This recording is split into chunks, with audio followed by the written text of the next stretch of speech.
Pakistani openers ने kiwi bowling line के परखचे उड़ा दिए। हसन नवाज ने बॉलर्स की लाइन लेंथ बिगाड़ दी। तीसरे T20 में न्यूजीलैंड को 9 विकेट से शिकस्त दे दी।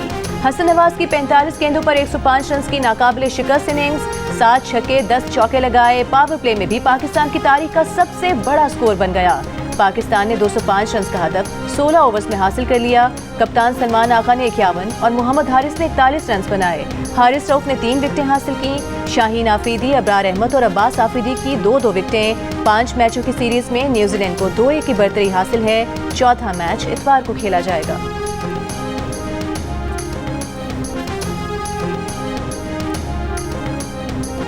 पाकिस्तान के ओपनिंग बैट्समैन हसन नवाज का कहना है कि उनका कोई क्रिकेट बैकग्राउंड नहीं है। 2 मैचों में 0 पर आउट होने के बाद जहन में था कि बस अब कुछ करना है। पहला रन बनाया तो एतमाद आ गया। अपनी सेंचुरी वालिद साहब के नाम करते हैं जो उनके लिए बहुत दुआएं करते हैं। मैच के बाद प्रेस कॉन्फ्रेंस में हसन नवाज ने कहा कि हमारे जहन में है कि बेखौफ होकर क्रिकेट खेलनी है।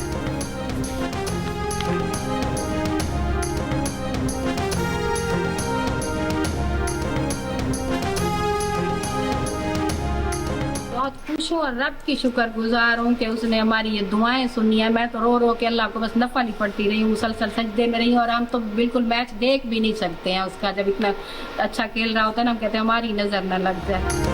न्यूजीलैंड के खिलाफ जारिहाना सेंचुरी बनाने वाले हसन नवाज के वालिद का कहना है कि उनका बेटा लिया के पसमानदा इलाके कोटला हाजी शाह से क्रिकेट में गया है। इसने बड़ी जद्दोजहद की है, बेशक बहुत मेहनत की है। हसन की वालिदा का कहना है कि वो बेटे की कारकर्दगी से बहुत खुश हैं। वो अपने बेटे को खेलते हुए नहीं देखती, डरती हैं कि कहीं उनकी ही नजर न लग जाए।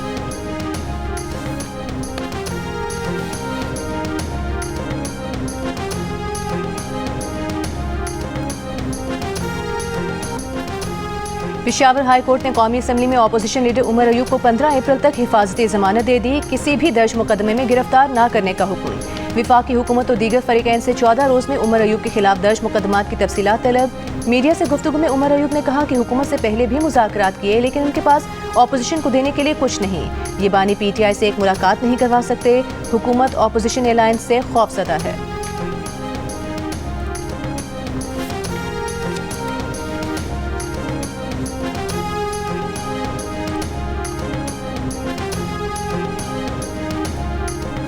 वज़ीर आज़म मोहम्मद शहबाज शरीफ का दौरा सऊदी अरब। मस्जिद नबवी में नमाज जुमा अदा की। उम्रा अदायगी के लिए वफ़द के हमरा बज़रिया ट्रेन मक्का रवाना होगा। इससे पहले वज़ीर आज़म ने वफ़द के साथ रोज़ा रसूल सल्लल्लाहु अलैहि वसल्लम पर हाज़िरी दी।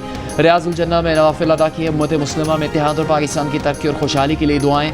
गुज़श्ता रोज़ वज़ीर आज़म शहबाज शरीफ और सऊदी वली अहद मोहम्मद बिन सलमान की मुलाकात में पाकिस्तान और सऊदी अरब के दरमियान दिफाई और सिक्योरिटी ताउन मज़ीद मजबूत बनाने पर इत्तेफाक किया गया।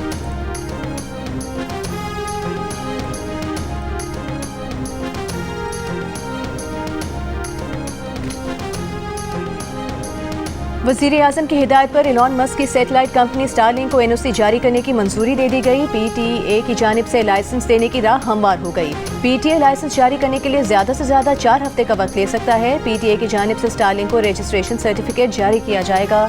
ज़राए के मुताबिक स्टारलिंक को लाइसेंस मिलने के बाद पाकिस्तान में ऑपरेट करने के लिए कम से कम 1 साल का वक्त दरकार होगा।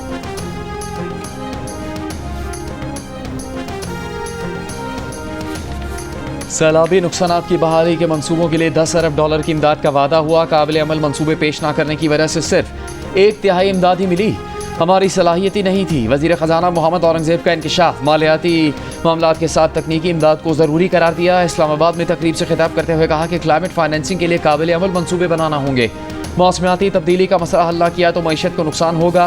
क्लाइमेट फाइनेंस पर IMF से मुस्बत बातचीत हुई। मीडिया से गुफ्तगू में वज़ीर ख़जाना ने कहा कर्ज प्रोग्राम पर IMF से मुज़ाकरात की कामयाबी में कोई बड़ी रुकावट नहीं। बातचीत आखिरी मराहिल में है, जल्द खुशखबरी मिलेगी।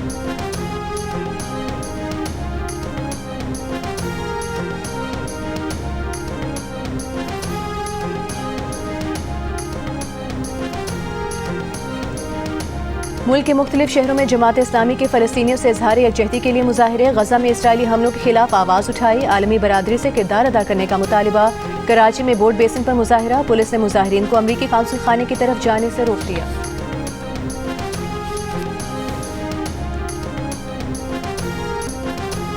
पेशावर हाई कोर्ट ने कौमी असम्बली में अपोजिशन लीडर उमर अयूब को 15 अप्रैल तक हिफाजती जमानत दे दी। किसी भी दर्ज मुकदमे में गिरफ्तार न करने का हुक्म। वफाकी हुकूमत और दीगर फरीकैन से 14 रोज़ में उमर अयूब के खिलाफ दर्ज मुकदमात की तफसीलात तलब। मीडिया से गुफ्तगू में उमर अयूब ने कहा कि हुकूमत से पहले भी मुज़ाकरात किए लेकिन उनके पास ऑपोजिशन को देने के लिए कुछ नहीं। ये बानी PTI से एक मुलाकात नहीं करवा सकते। हुकूमत ऑपोजिशन अलायंस से खौफजदा है।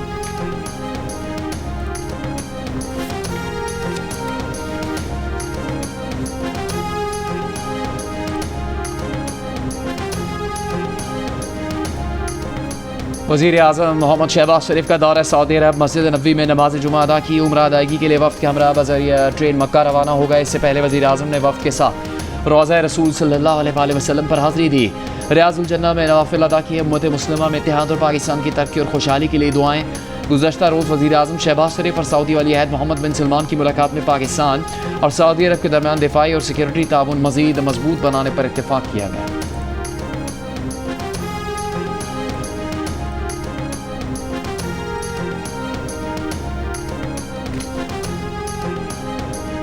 वज़ीर आज़म की हिदायत पर एलॉन मस्क की सैटेलाइट कंपनी स्टारलिंक को NOC जारी करने की मंजूरी दे दी गई। PTA की जानिब से लाइसेंस देने की राह हमवार हो गई। PTA लाइसेंस जारी करने के लिए ज़्यादा से ज़्यादा 4 हफ्ते का वक्त ले सकता है। PTA की जानिब से स्टारलिंक को रजिस्ट्रेशन सर्टिफिकेट जारी किया जाएगा। ज़राए के मुताबिक स्टारलिंक को लाइसेंस मिलने के बाद पाकिस्तान में ऑपरेट करने के लिए कम से कम 1 साल का वक्त दरकार होगा।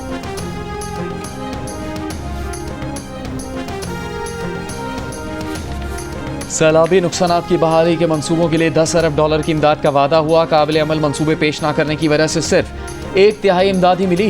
हमारी सलाहियत ही नहीं थी। वज़ीर ख़जाना मोहम्मद औरंगज़ेब का इंकशाफ। मालियाती मामलात के साथ तकनीकी इमदाद को ज़रूरी करार दिया। इस्लामाबाद में तकरीब से खिताब करते हुए कहा कि क्लाइमेट फाइनेंसिंग के लिए काबिल अमल मंसूबे बनाना होंगे।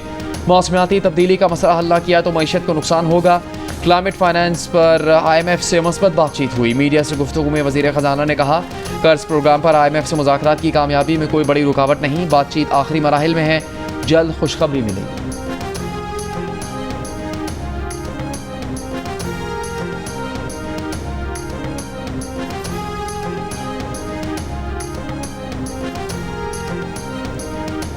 मुल्क के मुख्तलिफ शहरों में जमात इस्लामी के फ़लस्तीनियों से इज़हार यकजहती के लिए मुजाहिरे। गजा में इसराइली हमलों के खिलाफ आवाज़ उठाई। आलमी बरादरी से किरदार अदा करने का मुतालिबा।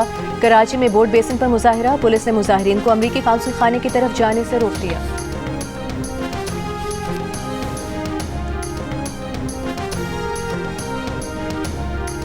बैंक फ्रॉड केस के मुल्ज़िम आतिफ खान पर कंपनी फंड का ज़ाती इस्तेमाल करने, फ्रॉड और मिसकंडक्ट समेत कई इल्ज़ामात। नादिया हुसैन सैलून का अकाउंट भी मुल्ज़िम के बैंक अकाउंट ट्रांसफ़र से फ़ायदा उठाने वालों में शामिल।